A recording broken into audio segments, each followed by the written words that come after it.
All right, thanks for joining us today with Mike Hastings. Hasty, we'll start off with a couple comments from you regarding where we are as we prepare for this trip to Northern Michigan and how things have gone for you so far this year. Yeah, well, first and foremost, happy holidays to everybody that's out there. I appreciate you for tuning in, and our guys are excited. We're all excited. Our staff is, our players are, about having the opportunity to start the second half.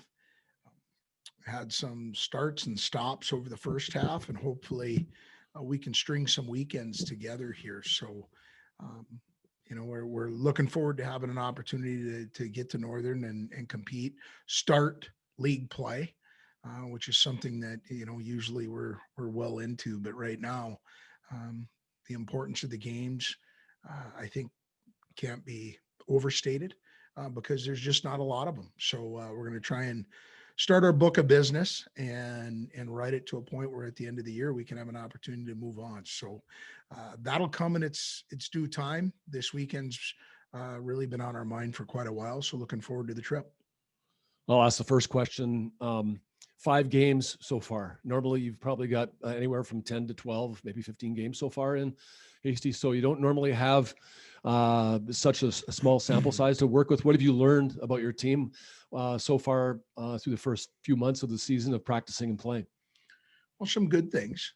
We've had some different guys step up that you were hoping in the summer months would be able to translate into production from day one. And an individual that comes to mind right away is Cade Borchardt.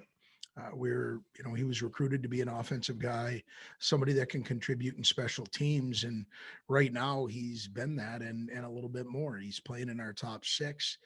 He's been effective on the power play. He's killing penalties for us.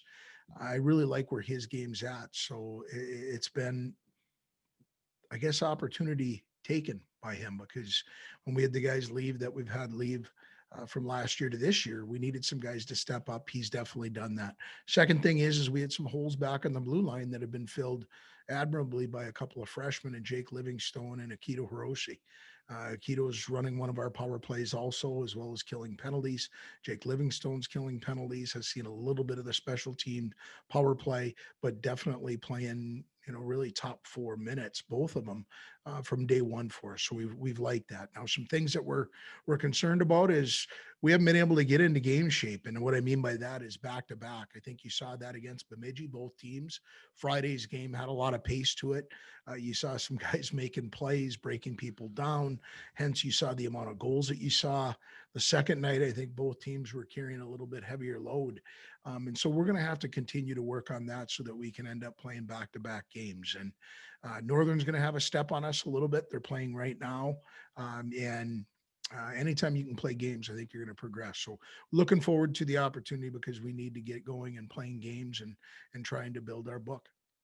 Okay, opportunity for people online here to ask questions. If you would, please use the chat feature in order to be able to do that. I'll continue on here with another question regarding the segments that you work with, your offense and your defense, the forward group, the blue line, and the goaltending, power play, special teams. You have any concerns so far, other than the fact that you just haven't had enough game type situations to do a really good evaluation on everything? Well, yeah, a little bit on the offensive side to start when you're talking about our forward group, because, I brought up Cade Borchardt. We've got a couple of guys. I think there's 3 of them with 3 goals. I'd like to see a little bit more depth there offensively. Jake Yaremko has yet to score, but he's got 5 assists, playing very well. Nathan Smith yet to score, but I think playing very well. His numbers don't show his impact that he has had so far in our season over 5 games. I believe those guys will get going. They're creating their opportunities. They're getting shots on net. They're just not falling for them. So I would say a little bit more of the quality more than quantity you'd like to have out of your group up front as far as depth scoring. And we're going to need that. And I think those guys can provide that. And then back at the blue line, just, somebody to take charge other than a freshman. You're going to see Reese Molik work a little bit on the power play this weekend going into Northern, because we need somebody to quarterback us back there a little bit. So those are two things. And then another positive is with our goaltenders is I think you saw Edquist go out and show himself very well against Bemidji. I think his save percentage is over 940. Uh, when we needed him to play well, he did. Took advantage of the opportunity. I think we've got two guys there that can play either night and give us an opportunity to win a hockey game. So from front to our blue line to our goaltending, I like where we're at, and just we'll continue to see what happens when we get tested this weekend. Okay, you mentioned Cade Borchert. Can you explain the value of using him as the extra skater? Well, you know what? I've tried to utilize that extra skater. We've been fortunate through the time that I've been here.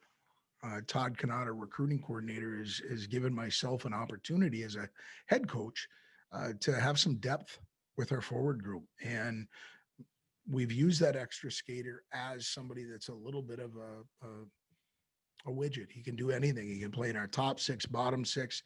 You're noticing through the opportunities you got as an extra skater, when somebody wasn't going on one of our top four lines, it's real easy to move somebody like Cade into that position and give him that opportunity. And he's taken advantage of it. And I just think it provides some flexibility. You hope it doesn't provide anxiety for the other 12 guys that are playing. You want guys to play with pace, with an edge, but also with some comfort in the idea that they're going to continue to get their opportunities. But I think he's taken advantage of that opportunity and has been very productive for us. You talked a little bit about what you've learned so far about your team. What about the second half of the season? What do you expect to learn in the second half that you couldn't possibly learn through the first 5 games? Well, knock on wood, we haven't faced a tremendous amount of adversity. And I think that's when you find most about your leadership group, about your depth. How do guys react when things aren't going real well? And again, we haven't been perfect. We're 3-1-1. It's not like we're 5-0. So we have had some adversity, but I think until guys get in an environment where you've played a multitude of games and somebody's not happy with ice time, or the coaches aren't happy with the record, somebody's not getting their puck touches, whether they're on the power play or somebody's not getting their penalty kill minutes. How do guys react to that within the team construct? And how does your leadership group provide direction for those players outside of your coaching staff? And I don't think you get that without playing a lot of games. And hopefully, knock on wood, we're going to be able to stay healthy enough that we're going to be able to play back-to-back weekends here through the end of the season and get into playoff time. I think you can learn an awful lot about your group when you face some adversity. We've played 5 games. Northern Michigan has played even fewer than that. What do you expect from Northern Michigan, a team that hasn't had many chances to play so far? Well, and it goes back to what you and I had discussed just a little bit earlier on the idea of conditioning. They're playing today. We're going to end up playing Saturday. We've got to travel. Um, you know, we'll see, because I think the idea of conditioning early in the first part of the second half here is going to be really important. And so we brought our guys back on the 26th. We've spent enough time on the ice sheet. We're just trying to fine tune some things here going into the series against Northern. But to me, can you keep your foot on the gas for how long of amount of time? And can you, when adversity does happen or opportunity to take momentum, can you maintain it? Can you steal it?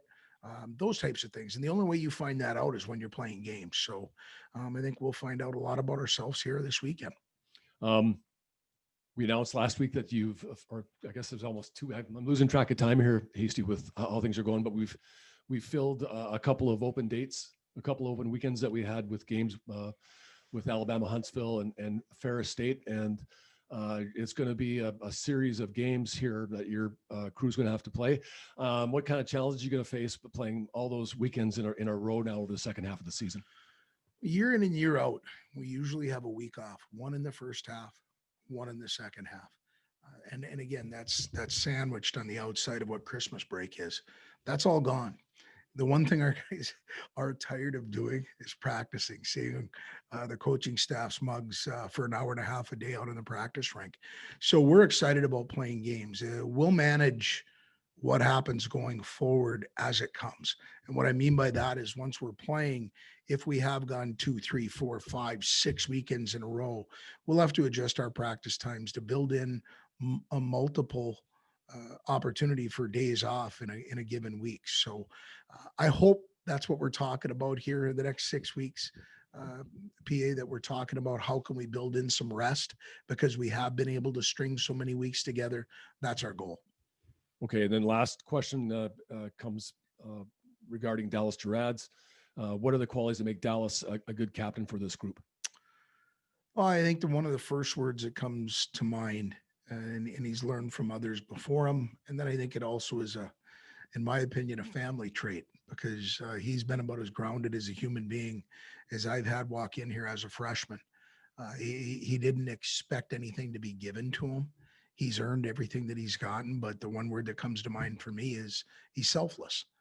He's okay. He wants his. Don't get me wrong. He wants his ice time. He wants his opportunities, but he's willing to do the work to get it. And then I think he's a real good teammate because he's one of the first guys that will either speak up or act in a way on the rink to support his teammates. He understands that it's as a guy that's wearing a badge in our program, it's not just backing up your teammates while you're on the rink; it's supporting them when they're off it.